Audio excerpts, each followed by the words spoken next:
Mukyala oli otya? Ndi bulungi. Naka. Ndi bulungi. Naka. Naka wesiti. Omwana ozirukako ngoma yisikwate. Nkusanze. Anti amawulire nammwe temwewummuza. Ndi bulungi. Kitambula. Birungi. Koleko omwana. Ebale kusabira. Bannange mukolike. Naye mama Naka netutulaba ku buyembe, netutulaba ku kiki, netutabeerako yadde n'ekimu kye tulaba. Temulaba bulabi. Mubadde temwagala kulaba. Bana Katonda yakuwa. Tubulireko ku byokozesa bakyala banno nabo babikozesa. Biriwa. Byennyini. Nawolaba ndi mukyala munene. Obeera muli. Wallahi leero gwe nsoose okulaba ng'ozzeemu okwambala ku dresi Naka. Bibadde binyongerako sayizi biba nga bivuddemu alhamdulillah. Mashallah ekyo kirungi. Wazaala ddi tetwategeera. Kati nga naye omwana wange mumwagaza ki kasooka embabuuza. Oli wa ggwanga oli kkulu wa ggwanga. Nga ggwe so si nti wa blue. Abakyala mufunye mukaaga kati. Naye ekintu kyafuuse ng'oba oba ekintu kyeggwanga. Era oli mukyala munene. Omwana wange kati abeera bakwatirako. Oli mukyala wa ggwanga omukyala omu. But not my kid. Kati kwegamba omwana wo tumugye ku mawulire tumugyeko akajanja. Mugyeko akajanja mujje ku social media. Mulowooze ku nze na mwami wange ne family y'abaana jjo mugireke. Naye ng'omwana mulenzi oba muwala? Omwana mulenzi. Ase eggwanga munnaye abantu balowooza mbalimba. Ye Akram Junior, baby Junior. Yes. Wallahi Dr. Yazadde. Laba w'olaba ka dress. Laba w'oli smart. Mukyala. Wallahi Yazadde omwana.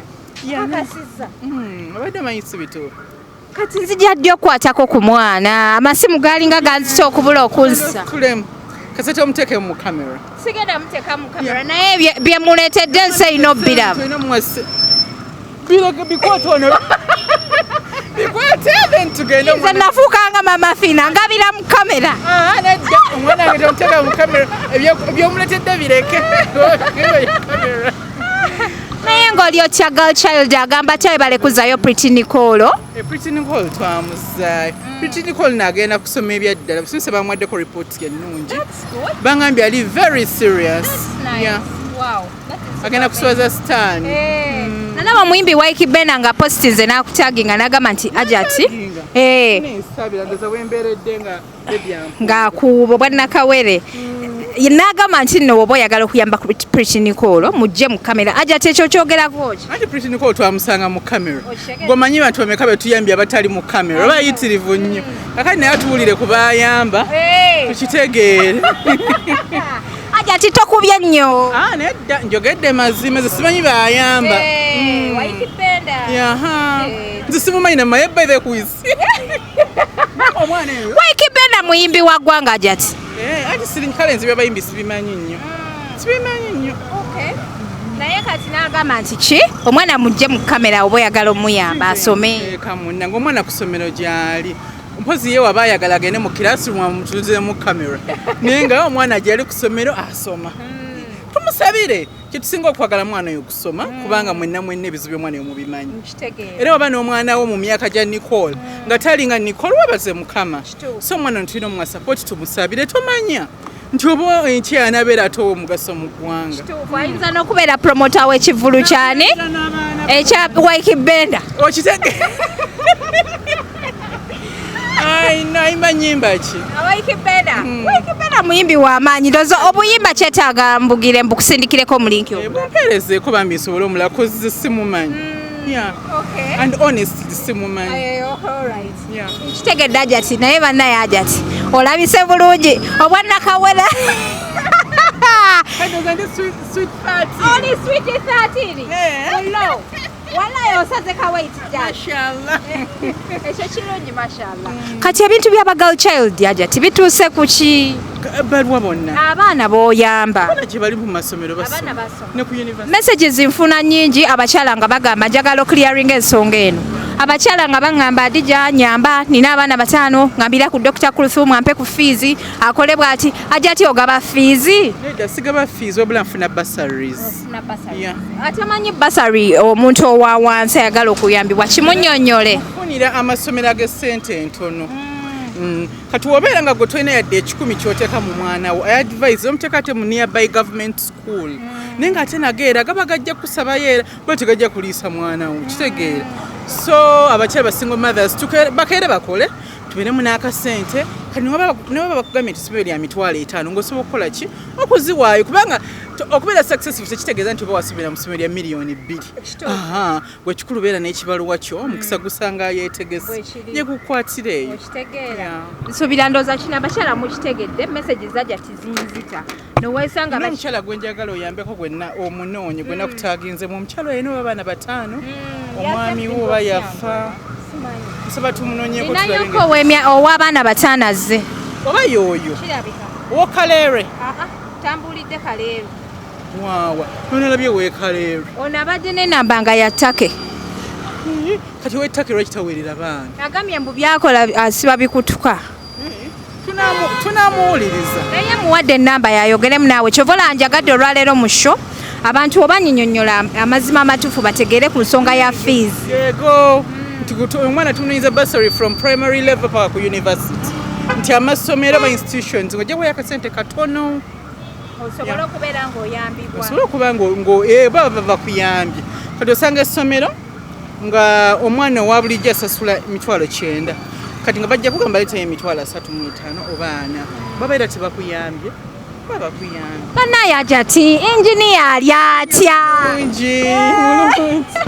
ali essanyu limuti abantu bagamba nti omwami lwaki omuyita mwami waffe oyogera ekigambo mwami waffe obeera tomutadde kumuteeka mu ggwanga bakyala bonna si bakyala bonna nze omwami ate kati ffe mu Buganda omwami wakuwasa abeera mwami waffe ne baganda bange bonna abakyala bonna abengeyi baba bakyala be basenga bwe kityo taba nti mwami wo wekaweka era waddemba okugamba gwe nakayiza oli mukyala wange gwe nattabi oli mukyala wange webityo kikonfusinze nnyo abantu ku social media bagamba lwaki bayita balamu bange bantwala wekityo ajja ti ensonga eyo girambuludde waliwo omukyala kitone Naalongo Nampijja simanyi oba emboozi yo giwuliddeko motivational speaker abulirira abaana abawala abafumbo nti banywerere mu bufumbo beeyongere okunywera ajati simanyi oba story yo giwuliddeko ey'okubeera nti n'abantu batandise omucriticinga ku social media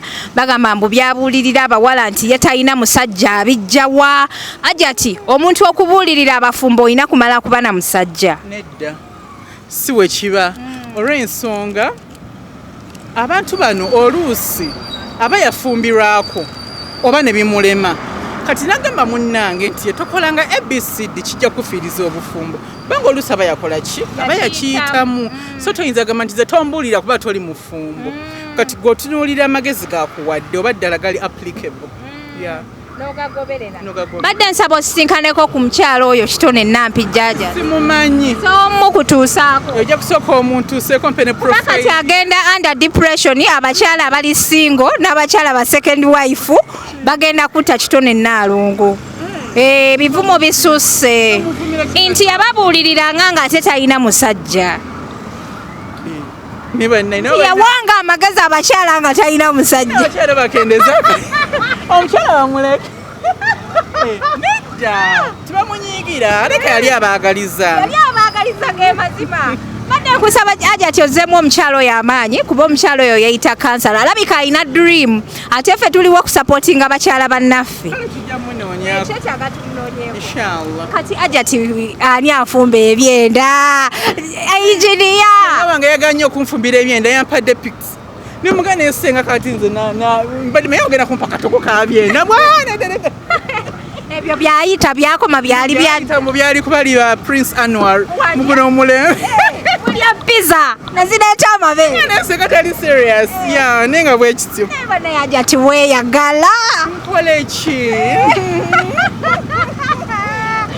omukyala akyasinze okufollowingibwa ku social media weeyagala bani abafollowing abantu bangi bakufollowing beebale abaana bawala bakwagala nnyo beebale obubaka mbufuna kyova amanjagala mbutuuse beebale nekyokulala webale kunetako ku ssomero lya Homesdallen nasomera ku Homesdallen Kyebando okuva mu nursery school paka primary 3 wow binga likumye legacy somero ddungi basomesa bulungi so kati olwaleero baddoze ku speech day babadde ne MDD mbadde mugenyi mukulu omugenyi omukulu ng'okola ngaani omugenyi omukulu abantu bannyonnyole bayinza okuba balaba ajati nga balowooza ajati bbawo omugenzi seeka naye nga tebamanyi bitiibwa na mayinja g'olina n'ebyo bitiibwa byava wa mukama naye nga mbadde nzize nga akwasaganya ebyenjigiriza so mu education sector omuntu akulaba ngaani andabanga office education services oba bano aba inspecting amasomero abo be bakolanga batya ajati wa support supervision amasomero gaffe ago nga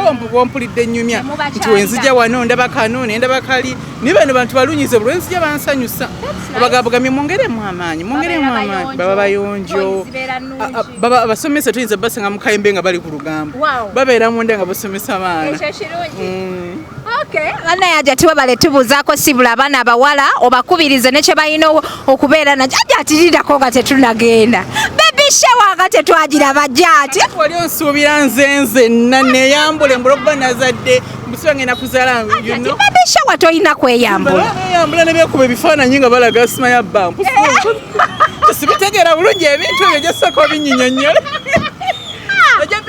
bagalo zingaye bakolera bridal shower ne baby shower weebeera otuyite ne tukuŋŋaana ne tuleta edduuka ly'ebintu ndoba beyambudde kati gwona nyinyonyola totya wabayo nezitakola ki naye ngeri gye mbalaba bwentyo nze natya abantu bagamba nti ajati lwaki wakweka olubuto lwali lwabwe bukambwe nendeka ebintu byabaana bange mubiveeko twalabye babloga nga bakuwandikako ebyenjawulo nga bagamba nti ajati Dr. Kulthum mbu neiba yagambye mbu tewali lubuto ku mizigo yandaba ati nva mu nnyumba yange nga ndi mu mmotoka nyingira mu mmotoka bwekiri ekiri yandaba ati yalulwe neiba mutawulirayo yadde akaana akakaaba neiba yeewummuze nti tawulirayo yadde akaana akakaaba mbwokera n'ofuluma abantu bagala kulaba mwana naye tebajja mulaba basaaga social media eriko abantu ababi bangi olaba oli avuma omwana gwatalabangako nono gwobaleetedde nti omwana wuuyo baleka omwana wange talina gasanga comments za bivumo ng'akuze bannange n'amaaso amabi omutambulira kale weewummuze bongere tusabira guddako tuzaale balongo mwami wange abeere kuliisa ate agatteka wa ssaalongo bannange ssaalongo tubbi mutulabire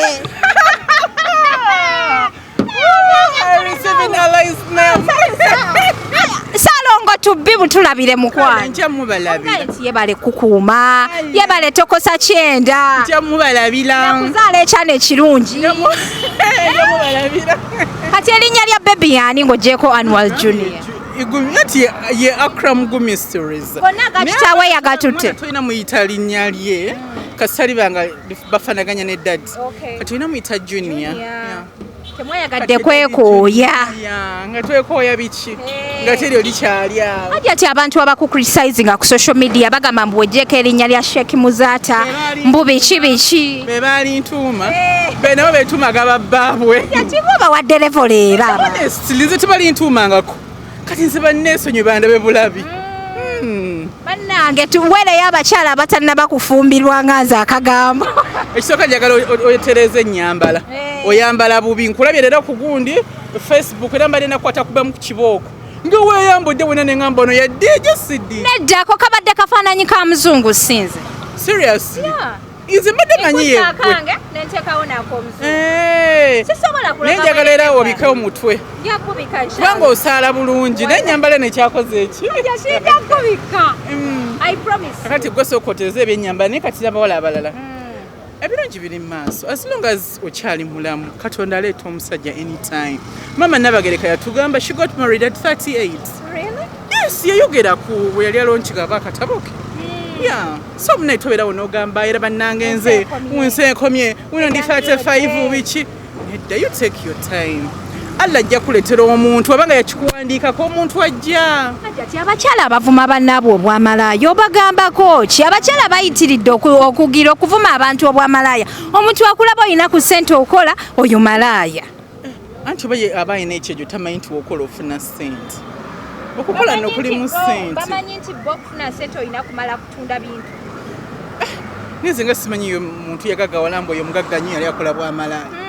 Nze ndowooza kuba kunafuya muntu nga tebaagala akole. Aba body shaming abantu ku social media nabo boogereko jja. Anti beeyita bakatonda.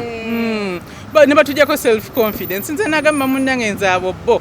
Bagamba Rema nti naayambadde akabina Adija Kigozi tayina. Ne bo bambale. Buli omu akola bimunyumira. Kati gwoba olaba nti muno talina kabina kizibu gy'oli. Kati gweyambala akako. Kuba buli muntu ali who you are. Namala yaja kankusiibule nkuleko ogenda ondabira Pretty Nicole. Pretty Nicole tujja mulabako ndowooza. Tujja mulaba next Sunday. Inshallah. Kati sibula abantu aja titugende oweerezeeyo ne Sekawera akagambo jja.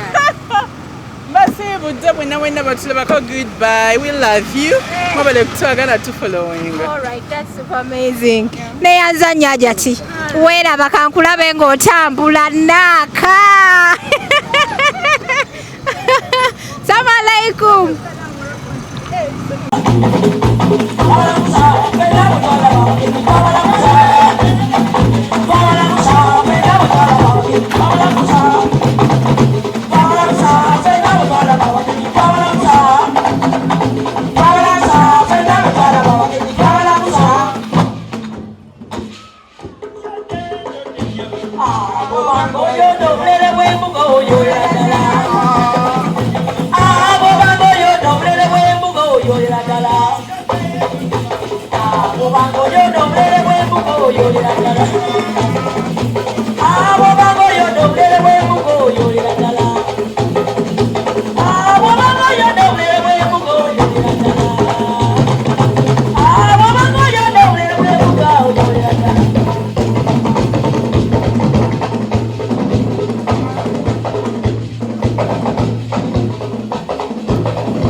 ku Central abaana mubawulidde balungamya emikolo aboogezi b'emikolo tubalina wano okuva ku bannasale aba primary naffe abakulu weetuli oba otwagadde weetuli otukoonako kasaba nga sinaku lwa kusoma weyanza tweyanzenge bannange tukyali mu Central waliwo akabulakaawo katono kajja mu Central nako kajja tukyali mu Central tugenda kudda wate Eastern tutambula buli wamu region zonna za Uganda tutambula ne muba neighbor. All right, thank you.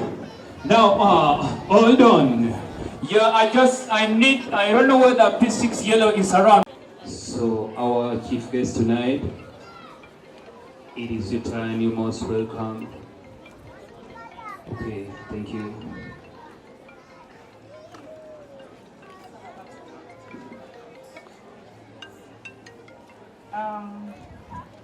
Our dear political leaders, the head teacher, all teachers, the parents, our children, support staff, all principal staff, Assalamu alaikum wa rahmatullahi wa barakatuh.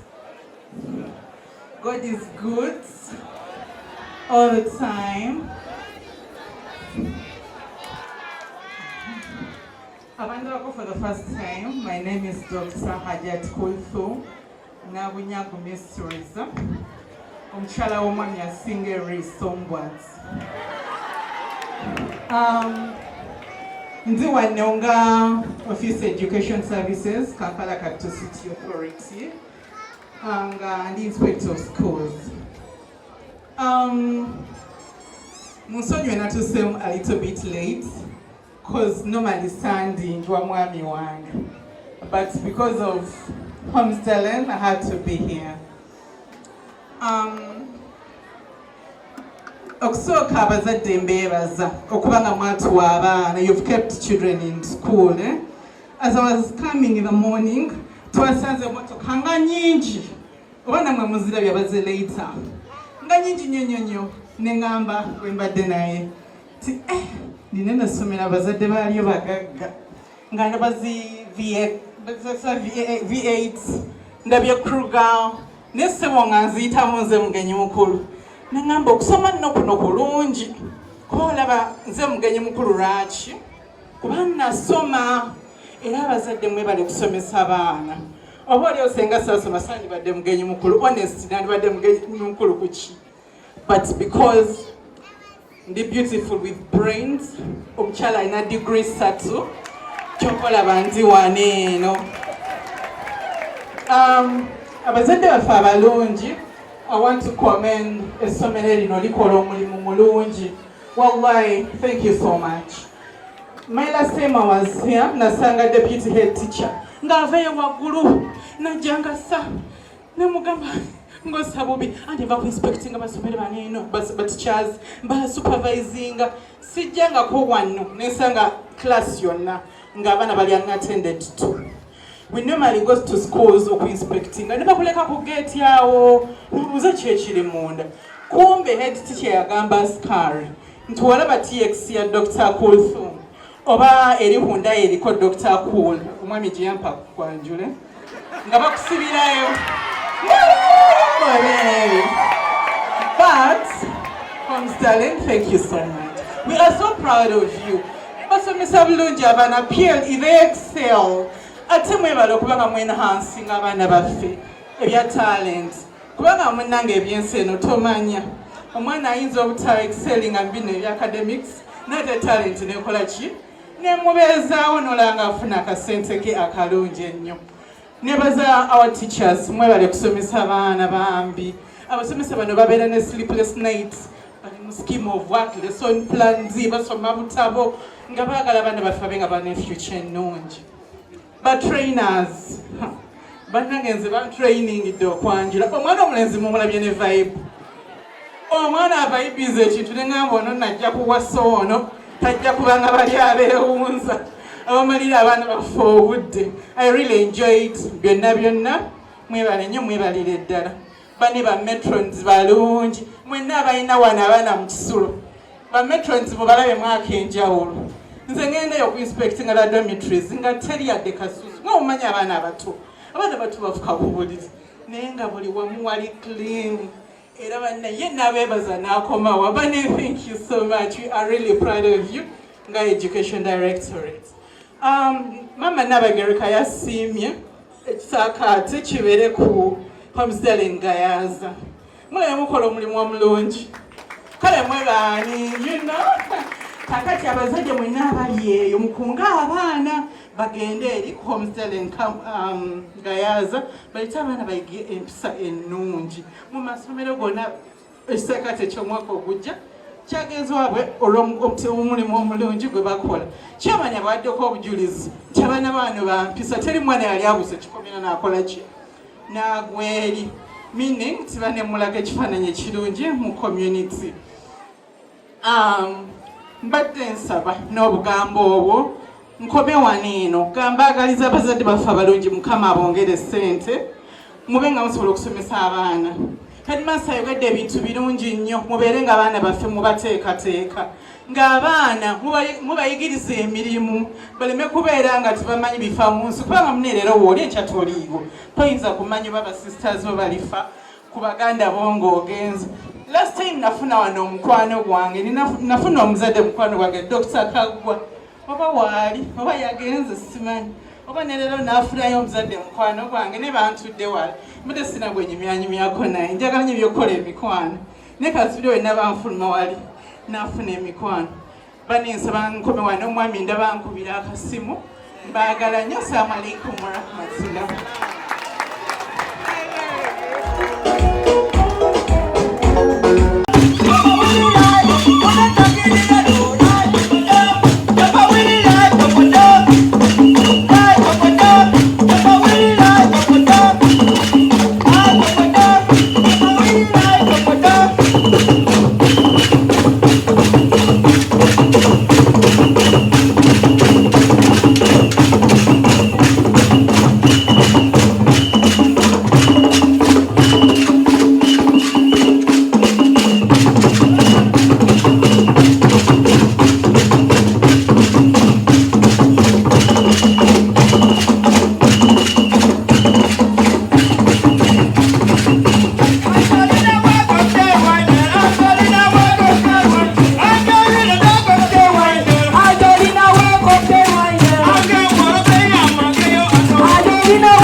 foyo matek obulungi kuleta kubana ku Homesdallen Primary School. Ndi mulirwana, I'm the immediate neighbor here. Ekintu ekyensinga kwenyumirizamu mu Homesdallen Primary School nti mutendesa abaana okutya Katonda. Emirundi gyange egisinga kumbe yemwe mu nzu kusa mu budde bwa kusaba. Mbadde simanyi mbadde sifunangako omukisa okuwuliriza ku basiraamu naye era ndabye nagwo omulimu mukola bulungi. Ebiseera ebisinga ntera kuwulira abakkiriza mu Kristo nga basinza kubanga ffe tusinzaako waggulu. Nineebaza omulimu omulungi gwe mukoze okubanga mbadde tumusosola mu madiini gonna n'okusingira ddala nti abaana bamwe balina empisa. Sirina lunaku wadde olumu lwe nali ndabyeko omwana ng'ataayaaya oba ng'abuusa ekikomera ng'agudde sediyeeyo. Ekyo tukyebaliza administration y'essomero lino tumukumye bulungi abaana. Abaana ba Homesdallen balina empisa bannaayi. Twagala kwebaza abakola omulimu gw'obukuumi nga bwe mumanyi Kamwokya nga bwe mukimanyi okubanga nga tusobola kumanejinga ekifo kino nga kirabika bulungi bwe kityo gubadde mulimu gw'amaanyi. Tubadde tulina obuzibu bw'abayaaya abadde bayitayita ku kkubo naye twakwatira n'awamu na management na poliisi ya Homesdallen ekifo ekyo ne tukitereeza. Mwebale okubanga mubadde mukono gw'amaanyi gye tuli. Ebyokwerinda kati biri kulukulu nga tukwataganira wamu ng'abakulembeze na management ya Homesdallen Primary School. Mu ngeri ey'enjawulo njagala kwebaza enkolagana ennungi gye mulina nange ng'omukulembeze ku lwange na kwa LC yonna kubanga eno ye backbone yaffe mu byobufuzi. Mu kifumbiro oba omanya nti Homesdallen njiina mu 5 oba omanye nti mpangudde akalulu. Ekyo tukibyebaliza kubanga mutubeezaawo ffe ng'abakulembeze. Ekisembayo njagala kwebaza MC oyo omulabye emirundi mingi buli bwenzija wano abeerawo naye kyemwebazaako ekyenjawulo nti okumya omutindo sebo tova ku saizi awo wali tokyuka nze oli bwenja nkusanga bwetyo okikola otya sebo. Naye empisa y'abasomesa bwe mutyo mbeera njagala kwebaza abasomesa okubanga nga musobola kuteekamu abaana baffe kalica. Baganda bange banyinaze abali wano tulwerabidde kalicazi zaffe. Abaana baffe tubeera mu hai n'obwajja katamanyi lulimi. Nsomozeddwa olunaku lwaleero ndi musajja mutoolo. Nze mutabani wange tasobola gegenya amazina ga kitoro dance wano naye ndabye abaana ba Homesdallen nga bazina kitoro dance. I was very impressed. Thank you very much trainers. Ate okituuse mu Magisu bannange ndaba nga abaana bona Bagisu. Ndabyo omuyindi ng'azina dansi y'abatoolo nga nze gye sisobola. Bannaaye omulimu gwe mukola tutumanyi bwe tuyinza okubeebaza. Oteeko naffe twandyagadde nnyo ng'abazadde abaliraanye community eno naye obusobozi bwe butusalako. Naye nze nsaba Katonda nange olunaku lumu omwana wange ajja kusomerako mu Homesdallen Primary School kubanga mbeegomba. Sinaawe kiri nnyo okubanga ng'omukulembeze nti essomero lyennenyumirizaamu sisobola kulisomesezaamu naye Mukama oyo ampadde obusobozi nzikiriza nti lunaku lumu nange omwana wange ajja kusomerako mu ssomero lino kubanga ndyenyumirizaamu. Baliza neebaza Homesdallen staff na non-teaching staff kubanga mutwagala. Enkolagana yaffe nnungi nnyo era nsaba mukumiraawo twagala enkolagana egende mu maaso. Era bwe mwandepotingira abayaaya abaali banywerawo enjaayi Mukama wange nakikolako era tokyasobola kuwulira enjaayi ewunyiraawo. Ne kasasira abaali bamuyiwa mu mwala tibakyasobola kumuyirawo. Twagala ekifo kino kikumibwe nga bwe mukikumye kubanga omutindo gwa waggulu nnyo. Tuli international. Era Kamwokya yenze omukulembeze bwenyimirira mu lukiiko lw'abakyemani ba LC bantya kubanga ndine facility ey'amaanyi mu Kampala. Mwebale nnyo mwebalire ddala. Ntwala omukisa kwebaza maama kyala director na director kubanga mutwagadde kuva tubadde bato kati ne tufuuka bakulembeze. Mbadde wano okuva nga ndi mwana muto nga nkulembera abavubuka era ne munteekamu obwesige naddala Homesdallen School yemmwe mwasinga okusimba ku leni yange empanvu ennyo mu biseera eby'omusana ate nga abayaayi babakuba amayinja. Mwebale nnyo okunzikiririzaamu abasinga bali balowooza nkyali muto naye nange sikulanga abasomesa naye ndi mukulu. Mukama abampeera omukisa. Honor our dear director in absentia,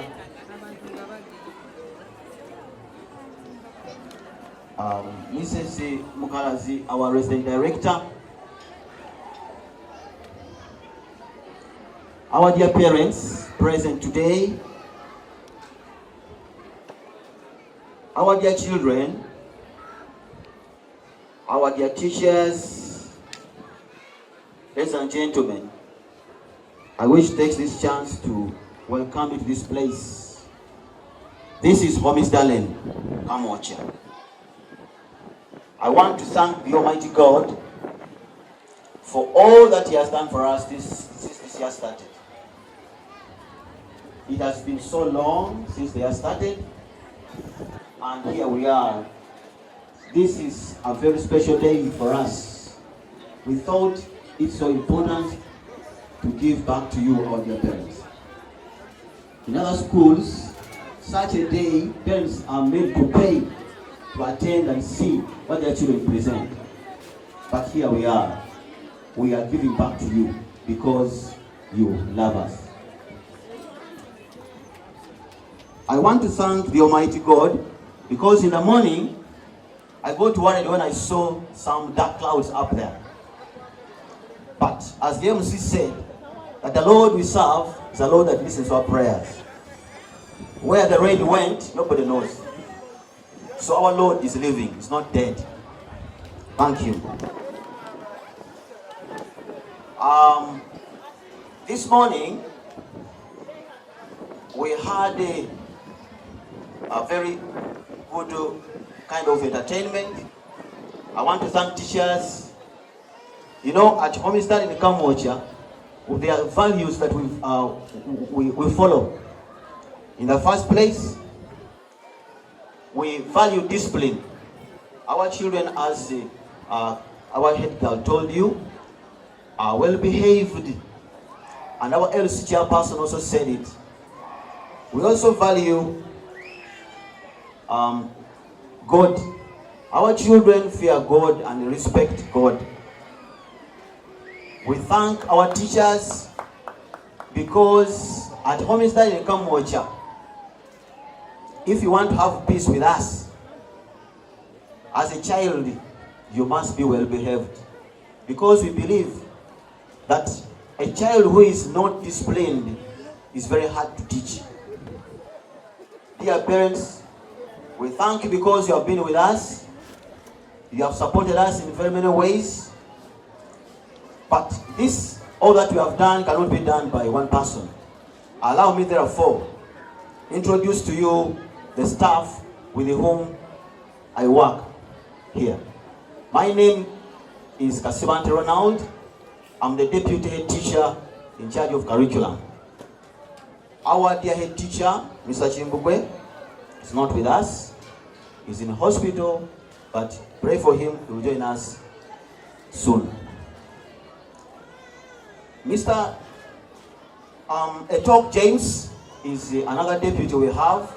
Mr. Etok, I request you to come here because there are some parents who have not seen you before. They need to see you. He's our deputy in charge of administration. Some of you have got children and you have always wanted to take them back home. You have always visited his office and signed out those children.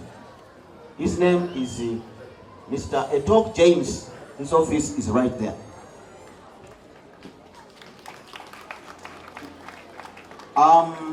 Mr. Etok and I work with a team of 53 teachers.